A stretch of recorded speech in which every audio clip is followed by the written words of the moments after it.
Hello, welcome to episode 2 of GT3 cars, but making iconic MotoGP or superbike liveries. Thought we'd kick the second episode off with a rival bike of the last episode, so from sort of 2008 2010 sort of era onwards, and going for Nicky Hayden's Repsol Honda. So we've already started off with colours. I've pre-recording this, I'd already gone and found the Repsol colours, although you'll see in a moment I was super fussy with this one and went back and changed these multiple times.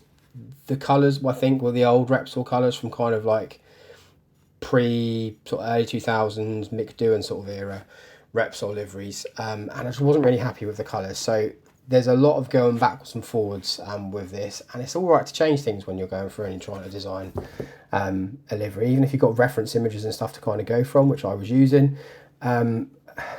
Experiment with stuff. Sometimes things don't always look right when you put them into practice, and they don't translate out of your brain onto the car very well. So it's all about just experimenting really and moving things around. So if it wasn't for that, this livery actually wouldn't have taken me very long at all. It was probably about an hour and a half, similar to the last one, if I didn't mess around with all the colours like you can see here, and also messing around with different kind of positions and things and seeing which works right. Actually it would have been a lot quicker. So in terms of how I'm making this, it's all the same tricks as before. So making sure that your projection is really done right, so you've got things like your alignment's done correctly, you're putting the projection right up all the way to 10, so it's covering all the jaggedy edges. Use layers to help you. Okay, so I've obviously here I've done the white layer first, and then using the orange layers and the red layers underneath it, so I've got that crisp kind of wavy edge and the straight edge on top of the white section where the Repsol logo will go later on in the video. And then moving around to the front, so I'm kind of happy roughly now with the side of the car, and I'm now trying to integrate the design on the side with the design on the bonnet. And it was at this point as well I realised, or I thought, that the car was just too blue. It needs to be much darker. So I went back, searched for some different reference pictures, and found what I think was the best picture I could find the colour, and it effectively looked completely black. I don't think it is completely black on these bikes. I think it is slightly different if you were to get up close to them, but I just wanted to make it all black. I think it looked a lot better and allowed the colours to pop. I'd also, if you haven't already noticed as well, change the red to make that a slightly more vibrant red as well. So similar to the Rossi bike that I did, I'm kind of using the bonnet as a place to put the design from the front fairing, and trying to kind of replicate the shapes as best as possible and make it fit in with the shape of the car. And again, I'm experimenting with different things here and working out the angles that I'm going to put things at. I'm happy with the curves on those orange shapes on the bonnet, but I'm still not quite sure at this point how I'm going to line up the white section where the Repsol logo will go again. I'm to and fro, and normally I just do a whole side in one go, then do the bonnet. But for this, I kind of went between the bonnet and the sides to integrate the designs together and make him look a little bit more cohesive. And actually doing the design on the side, on the front fenders, helped me kind of line up and decide how I was going to angle the white section on the bonnet. Another little tip here, I'm doing this all aligning with surface, but as you can see when I've looked down there, there's a horrible curve where it's aligning with the surface on the bonnet where the duct is. Even changing the projection to align with camera didn't do what I wanted it to do, so I just went in with some circle shapes, pulled them all the way out to make them kind of a lot straighter and more elongated, and that kind of got rid of that harsh curve and made it look a little bit straighter, so it just looked a little bit better on the eye. Just kind of checking the angles and things like this. I went backwards and forwards and changed the number board quite a few times to get the size with something that something that I'd like. Normally, as a rule of thumb, I go for around about 30%, like I mentioned in the previous video. But on the NSX, for some reason, 30% just looked absolutely minuscule. So I went back a few times. I'll go back again later when I add some of the logos in, just because they get a bit more of a reference for size and things like that.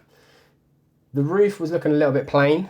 I wanted to do something. I'm still not 100% sure I'm happy with the roof design, but I just wanted to kind of tie in some of the shapes, add a little bit more colour just so it wasn't a massive block of black. Again, kind of doing some of the design from the front the bonnet and the front fairing of the actual bike. Duplicating the design now, I think I'm happy with it for the most part. Again, Gran Turismo, please add in a feature where you can just duplicate the whole side. It'd be so much easier. It would bring the time of making liveries down by a good probably 15%, I reckon. It's a really long time consuming thing, especially if you want to go ahead and make big changes and completely redesign a whole car. So that'd be really, really useful if we could do that. Again, when we talk about projection levels, you can see there some of those edges are quite fuzzy. So it's just about going in and making sure that your projection levels are set to high, you're aligning your decals where your camera is pointing and align it with camera. And that way, hopefully, you'll cover any of those nasty little rough edges and rough areas. So the base design is now done. Now we're on to the fun bit where we add all the stickers and everything starts to come to life a little bit. Again, here you can see I'm just resizing the number boards again and making it kind of fit with how big I want the decals to be. I also duplicated the number board and slightly made it black and made it slightly bigger behind it, just because the white of the number board needed something there just to make it stand out a little bit. It's such a thin line. It really doesn't make much difference, but it's just enough to kind of make it stand out without it being a garish, really black solid border. As with the previous bike I did, or previous livery of the bike I did, I've already gone and saved all of the decals that I want into my favourites. Again, I highly recommend using your favourites. It saves you loads of time and searching while you're actually making the livery. Particularly when I'm doing a time lapse like this, it means I don't have to search for things and the record and take ages. I've got everything there ready to go.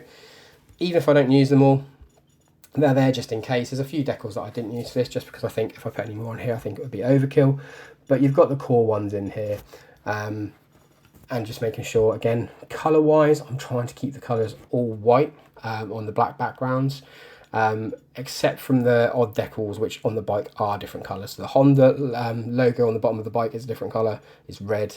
The gas jeans is also that blue colour, and the HRC logo is the HRC colours, but everything else we're doing with white and keeping it consistent, keeping it looking nice and neat.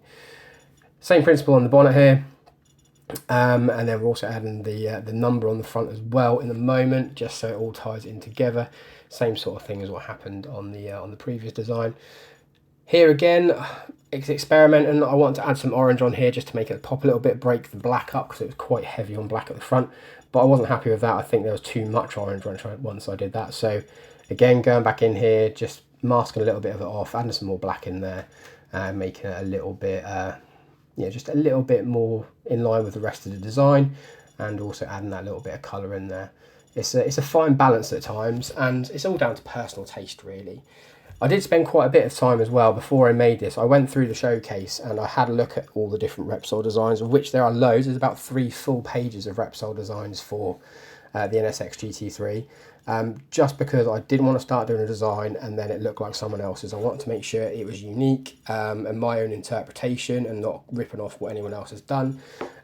There wasn't too many liveries that were kind of based on this era of bike. It's more kind of the Marquez, Repsol Honda liveries rather than the kind of Nicky, Hayden. There's also a few really good Mick Doohan ones on there as well. If you want to have a look at those, by all means check all those creators out. And also, if you find a nice design on the showcase and you like it, make sure you like that person's post and you share it and you follow them, because there are some really awesome creators about.